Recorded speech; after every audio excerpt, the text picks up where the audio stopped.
नमस्कार दोस्तों, स्वागत है आपका बेखबर न्यूज़ यूट्यूब चैनल पर, जहां आपको मिलती है सबसे पहले और सबसे भरोसेमंद जानकारी सरकारी नौकरियों, सरकारी योजनाओं और देश दुनिया की ताज़ा खबरों की। अगर आप भी चाहते हैं कि आपको हर ज़रूरी अपडेट सही समय पर मिले, तो अभी चैनल को सब्सक्राइब करें, वीडियो को लाइक करें और अपनी राय कमेंट में ज़रूर दें। बेल आइकन दबाना न भूलें ताकि आप कोई भी महत्वपूर्ण अपडेट मिस ना करें। तो चलिए दोस्तों, आज की जानकारी की ओर बढ़ते हैं और जानते हैं वो बातें जो आपको जाननी ज़रूरी हैं। आज हम बिहार की एक बहुत बड़ी भर्ती पर गहराई से बात करने वाले हैं। बिहार कर्मचारी चयन आयोग यानी बीएसएससी की जो द्वितीय इंटर स्तरीय संयुक्त प्रतियोगिता परीक्षा है, उसमें एक बहुत बड़ा अपडेट आया है। जी हाँ, और ये उन सभी उम्मीदवारों के लिए एक बहुत बड़ी खबर है जो इस परीक्षा का काफ़ी समय से इंतज़ार कर रहे थे। ना केवल पदों की संख्या में एक भारी बढ़ोतरी हुई है, बल्कि आवेदन करने की तारीख भी आगे बढ़ा दी गई है। चलिए, तो फिर इसी को थोड़ा खोलकर समझते हैं। सबसे पहले सबसे बड़ी खबर क्या है? सबसे बड़ी खबर तो यही है, रिक्तियों की संख्या। विज्ञापन संख्या 0223 ए के तहत पहले कुल पद थे 23,175। बिल्कुल। लेकिन 15 दिसंबर 2025 को जो नया नोटिस आया, उसके अनुसार इसमें और भी पद जोड़े गए हैं। सामान्य प्रशासन विभाग से जो जानकारी मिली, उसके बाद कुल 1317 नई रिक्तियां इसमें शामिल की गई हैं। तो अब कुल रिक्तियों की संख्या कितनी हो गई है? अब कुल पदों की संख्या बढ़कर हो गई है 24,492। ये बिहार में जो भी युवा सरकारी नौकरी की तैयारी कर रहे हैं, उनके लिए एक सुनहरा अवसर है। 24,492, ये वाकई एक बहुत बड़ा मौका है। और हाँ, यहाँ ये बताना भी जरूरी है कि जिन अभ्यर्थियों ने पहले आवेदन कर दिया है, उन्हें दोबारा तो आवेदन नहीं करना पड़ेगा। नहीं, बिल्कुल नहीं। उन्हें दोबारा आवेदन करने की कोई जरूरत नहीं है। वे इन सभी नए पदों के लिए अपने आप ही योग्य माने जाएंगे। ये तो बहुत बड़ी राहत की बात है। और दूसरी सबसे महत्वपूर्ण बात, आवेदन की तारीख। बिल्कुल। देखिए, उम्मीदवारों के हित को ध्यान में रखते हुए ही आयोग ने ऑनलाइन आवेदन की जो अंतिम तिथि है, उसे बढ़ा दिया है। अब ऑनलाइन परीक्षा शुल्क जमा करने की अंतिम तिथि है 13 जनवरी 2026। और आवेदन सबमिट करने की आखिरी तारीख? आवेदन समर्पित करने की अंतिम तिथि को 15 जनवरी 2026 तक बढ़ा दिया गया है। तो जिन लोगों ने अभी तक फॉर्म नहीं भरा है, उनके पास अब काफी समय है। चलिए, अब कुछ मुख्य पदों पर नजर डालते हैं।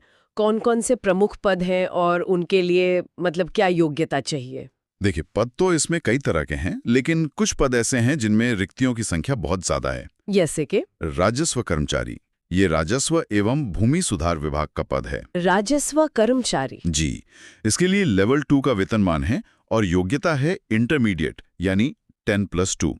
और दूसरा है पंचायत सचिव, जो पंचायती राज विभाग का पद है। ये लेवल 3 का पद है।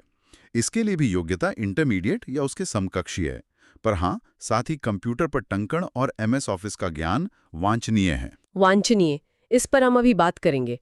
और तीसरा बड़ा पद? निम्न वर्गीय लिपिक यानी LDC। ये पद तो लगभग सभी विभागों में है। पथ निर्माण विभाग, नगर विकास एवं आवास विभाग, सब जगह। ज्यादातर के लिए योग्यता इंटरमीडिएट के साथ साथ कंप्यूटर संचालन और टंकण का ज्ञान अनिवार्य है। तो इसका सीधा सीधा मतलब ये है कि सिर्फ 12वीं पास होने से काम नहीं चलेगा। आज के समय में कंप्यूटर का ज्ञान होना बहुत बहुत जरूरी है। निश्चित रूप से। आप देखिए, अधिकांश पदों के लिए हिंदी या अंग्रेजी में कंप्यूटर टाइपिंग और वर्ड प्रोसेसिंग का ज्ञान उसे एक तकनीकी योग्यता के तौर पर मांगा गया है। अच्छा, आयु सीमा के बारे में भी थोड़ा बता दीजिए। जी, न्यूनतम आयु सीमा तो 18 वर्ष है। अधिकतम आयु सीमा वो श्रेणी के अनुसार अलग अलग है। जैसे अनारक्षित जनरल कैटेगरी पुरुष के लिए 37 वर्ष। और महिलाओं के लिए? अनारक्षित महिलाओं के लिए 40 वर्ष। और पिछड़ा वर्ग या अत्यंत पिछड़ा वर्ग के पुरुष और महिला दोनों के लिए ही 40 वर्ष है। और SC ST उम्मीदवारों के लिए? अनुसूचित जाति और अनुसूचित जनजाति के पुरुष एवं महिला दोनों के लिए 42 वर्ष। और सरकारी नियमों के अनुसार बाकी श्रेणियों को भी आयु में छूट का प्रावधान है।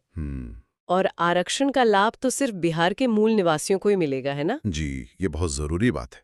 आरक्षण का दावा करने के लिए उम्मीदवारों के पास बिहार का स्थायी निवास प्रमाण पत्र होना अनिवार्य है। और सिर्फ इतना ही नहीं, अपनी श्रेणी से जुड़ा जो भी प्रमाण पत्र है, जाति, EWS, दिव्यांग, उसे ऑनलाइन आवेदन के समय ही अपलोड करना होगा। अच्छा, मतलब सारी तैयारी पहले से करके रखनी है। चलिए, अब सबसे जरूरी सवाल पर आते हैं। चयन कैसे होगा? परीक्षा का पैटर्न क्या है? चयन प्रक्रिया में सबसे पहले होगी प्रारंभिक परीक्षा, प्रीलिम्स। ये परीक्षा वस्तुनिष्ठ मतलब ऑब्जेक्टिव प्रकार की होगी। और इसमें कौन-कौन से विषय होंगे, कितने प्रश्न पूछे जाएंगे? प्रारंभिक परीक्षा में एक ही पेपर होगा, सामान्य ज्ञान का, लेकिन उसे 3 खंडों में बांटा गया है। अच्छा। हाँ, खंड क है सामान्य अध्ययन, खंड ख है सामान्य विज्ञान एवं गणित और खंड ग है मानसिक क्षमता जांच मतलब रीजनिंग। ओके। और कुल प्रश्नों की संख्या होगी 150 और परीक्षा की अवधि वो 2 घंटे 15 मिनट की होगी। 150 सवाल 2 घंटे 15 मिनट में। और मार्किंग स्कीम क्या है? यहाँ पर सबसे ज्यादा ध्यान देने की जरूरत होती है। आपने बिल्कुल सही नस पकड़ी है। ये जानना बेहद जरूरी है कि परीक्षा में नेगेटिव मार्किंग है। प्रत्येक सही उत्तर के लिए आपको 4 अंक मिलेंगे। 4 अंक? जी, और प्रत्येक गलत उत्तर के लिए 1 अंक काटा जाएगा। ओह। इसलिए उम्मीदवारों को बहुत सावधानी से मतलब सोच समझ कर उत्तर देने होंगे। तो चलिए आज की सारी महत्वपूर्ण जानकारी को एक बार फिर से संक्षिप्त में दोहरा लेते हैं। जरूर। मुख्य बातें इस प्रकार हैं। सबसे पहली बात, कुल पद। बीएसएससी द्वितीय इंटर स्तरीय परीक्षा में पदों की संख्या बढ़कर अब 24,492 हो गई है। दूसरी बात, अंतिम तिथि। आवेदन करने की अंतिम तिथि 15 जनवरी 2026 तक बढ़ा दी गई है। ठीक है। तीसरी, योग्यता। ज्यादातर पदों के लिए न्यूनतम योग्यता तो इंटरमीडिएट यानी 10+2 है, लेकिन कई पदों के लिए कंप्यूटर और टाइपिंग का ज्ञान अनिवार्य है। और सबसे जरूरी। हाँ, चौथी और सबसे जरूरी बात, प्रारंभिक परीक्षा। परीक्षा में 150 प्रश्न होंगे और हर गलत उत्तर के लिए 1 अंक की नेगेटिव मार्किंग होगी। तो सभी उम्मीदवारों को यही सलाह है कि वे आवेदन करने से पहले आयोग की वेबसाइट bssc.bihar.gov.in पर जाकर संशोधित विज्ञापन को ध्यान से जरूर पढ़ें। बिल्कुल, हर शब्द को ध्यान से पढ़ना बहुत जरूरी है। तो दोस्तों, ये थी हमारी आज की महत्वपूर्ण वीडियो। अगर आपको ये वीडियो अच्छी लगी तो लाइक करें और अपने विचार कमेंट बॉक्स में जरूर दें। और आने वाली सभी नई नौकरियों की पूरी जानकारी के लिए बेखबर न्यूज चैनल को सब्सक्राइब करना ना भूलें।